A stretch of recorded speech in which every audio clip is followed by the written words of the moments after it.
With the U.S. flip-flopping on its support for Ukraine and the EU looking for ways to assist Kyiv, questions are being asked about where the funding should come from for Ukraine's defense. Some European countries are calling for hundreds of billions of euros in frozen Russian assets to be handed over to the Ukrainian government. DW Brussels correspondent Anchal Fora reports. Europe must seize Russia's billions, demanded these protesters, especially with US support for Ukraine still far from guaranteed. We needed to reconstruct what Putin has destroyed in Ukraine. Ukrainians have long argued that since Russia invaded Ukraine, the defense bill and reparations should be paid for with the frozen Russian assets held by Western countries. In 2022, as Russia invaded Ukraine, Western nations froze around 300 billion euros of Russian reserves. Of that, around 200 billion euros is held by Europe, most of it at a financial institution in Brussels called Euroclear. Last year, G7 countries decided to loan 50 billion euros to Ukraine, paid for by the interest on the total. In January this year, the first installment of that loan, 3 billion euros, was dispersed towards Ukraine's war effort. And you men are brave, but they had to use our military... With the about-turn in US policy, the G7's commitment to Ukraine has come into question. As the EU controls the largest chunk of the frozen assets, it could play the decisive role. But member states are divided. While the Baltic states, who are situated closer to Russia and perhaps face a bigger threat to their security, advocate seizing the entire sum of around 200 billion, others like Belgium oppose touching the principle. That is something that can really shock the world financial order. We should not take it lightly. Contractually, any interest earned on the frozen assets belongs to Euroclear. The principal remains Russian property. Experts warn that seizing the principal would send a negative message to investors. The question is whether the EU wants countries outside of the EU to be comfortable in putting their reserves in euro assets and in assets held in the EU, like at Euroclear, or whether they want to those countries to perceive a risk. Other EU members, like France, believe the Russian assets are a security guarantee to police any future peace deal, as Washington sidelines Europe and deals directly with Moscow. It is a tool of leverage that we have with Russia. It's a tool in the negotiation. But the EU could lose its remaining leverage if Hungary refuses to renew EU sanctions against Moscow.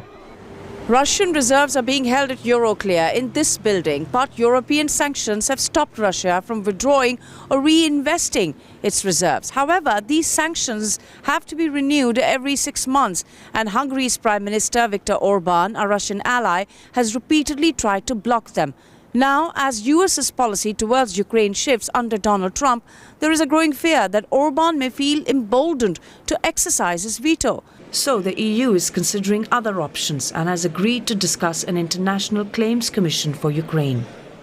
The idea is to create legal avenues for frozen Russian assets to fund a part of Ukraine's reconstruction. That could cost 450 billion euros over the next decade, says the World Bank, and the EU now expects it will have to foot the bill. For more on this, we're joined now by Thijs Reuten. He's a member of the European Parliament representing the Dutch Labour Party. Good to have you with us. Mr. Reuten, France has warned that if the EU were to seize frozen Russian funds, it could risk Europe's financial stability, noting that it, quote, is not in international traditions to seize assets of central banks. Is that not a valid point? Well, Russia breaking literally every rule in the rules-based world order is also not an international tradition, I would say. But to be fair, yes, of course, that is a valid point. But we have been asking for a sound solution to be able to use all the money, and the Commission is not providing us with that solution yet. So yes, we in the European Parliament want now to seize the money simply as a sort of down payment to potential future reparations and compensation by Russia. We need the money now to make sure that Ukraine can continue to defend itself and can start rebuilding. It's really not the time to get this discussion any longer and to solve the issue that some member states have. The EU could, for example, but it's not on me to find the good solution, could, for example, guarantee the money in case Russian reparations and compensation for all the damage they have caused exceeds the amount that we are going to seize. But I think it's time to really, literally put our money where our mouth is. Can I ask you, how do you assure that any seizure of frozen Russian assets by the EU happens lawfully within the framework of the European Union? Well, as I said, we have been asking for a solution, for a sound solution for a long time now. And if we keep on asking politely, I'm not sure that we will get somewhere in the near future. The issue is very urgent at the moment. We need the money. Ukraine needs the money. So I am proposing to seize the money, to confiscate now and not to go on endlessly with this discussion. There are ways to guarantee also the amount by the European Union should the Russian reparations and compensations not exceed this amount. So see it as a down payment. But there are possibly also other solutions. And of course, we need to reassure everyone, and I think that's also fair, that this is a one-off case. It's a very unique situation in which on European soil, literally every rule of the rules-based order has been broken by the aggressor. And we need to stand up for the victim, for Ukraine in this case. And yet the idea of seizing frozen Russian assets remains hugely controversial. It's been discussed for a long time in different countries. So why do it? Europe is a rich continent. Aren't there other sources of funds available?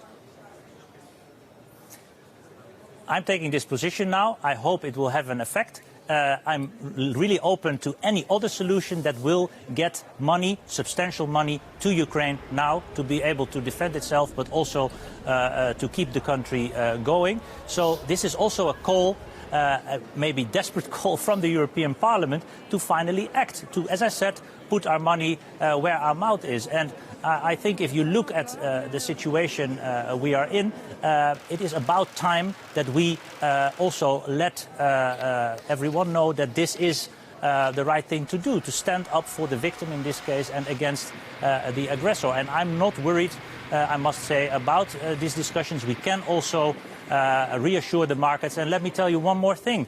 If we do not get this right now, then the consequences for the euro's stability and for the stability of the financial system in Europe might be even stronger and more consequential than what we will see in the aftermath of a potential seizure of these frozen assets. So this is my message. Act now before it's too late.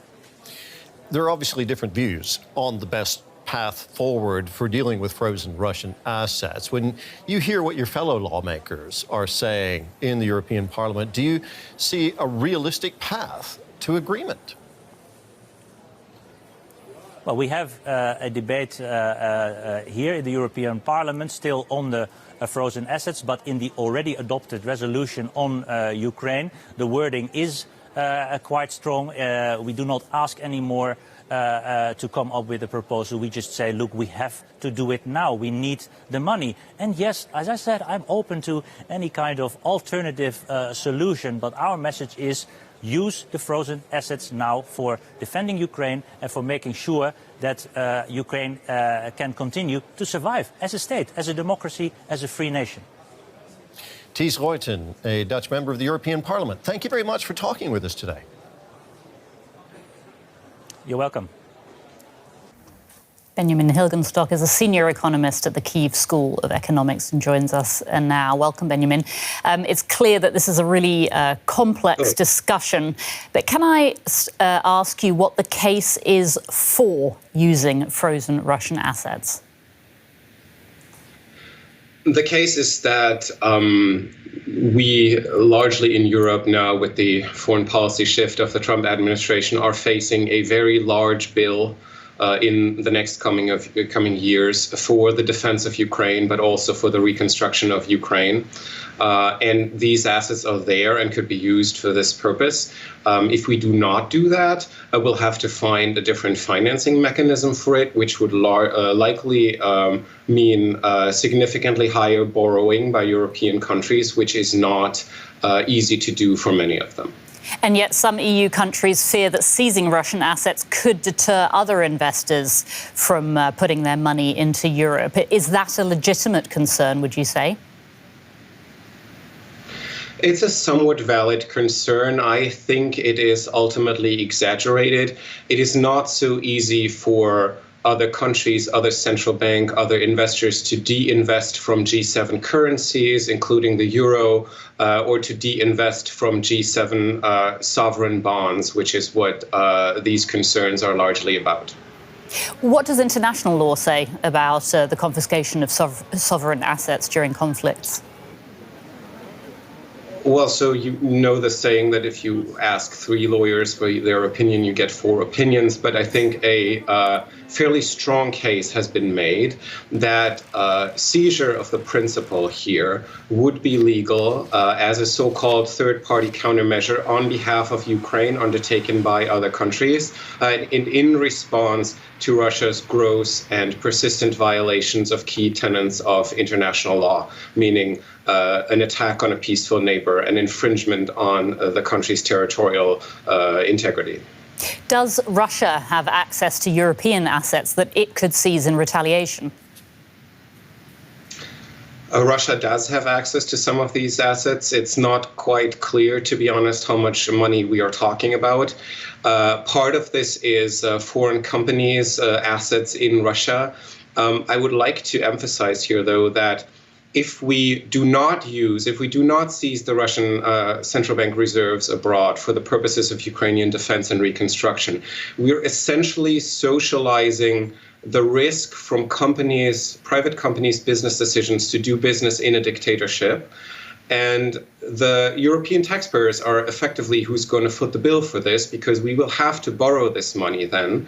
And as I said earlier, many European countries are not necessarily in a strong position when it comes to higher fiscal deficits and higher debt.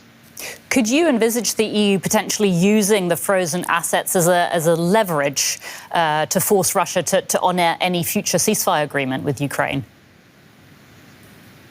Yes, for sure. But I think it's important to recognize that this is possible whether or not we seize the assets. So these kind of countermeasures that I talked about under international law for Russia's violations of Ukraine's sovereignty and territorial integrity, they have to be reversible, which means that the assets could be returned in a way, meaning counted against Russian reparations for damages caused in Ukraine. And this remains the case, whether or not we confiscate them right now or not. It's a slightly different argument, but the leverage remains entirely on the table. Benjamin Hilgenstock with the Kyiv School of Economics. Thank you so much for joining us. My pleasure. Thank you.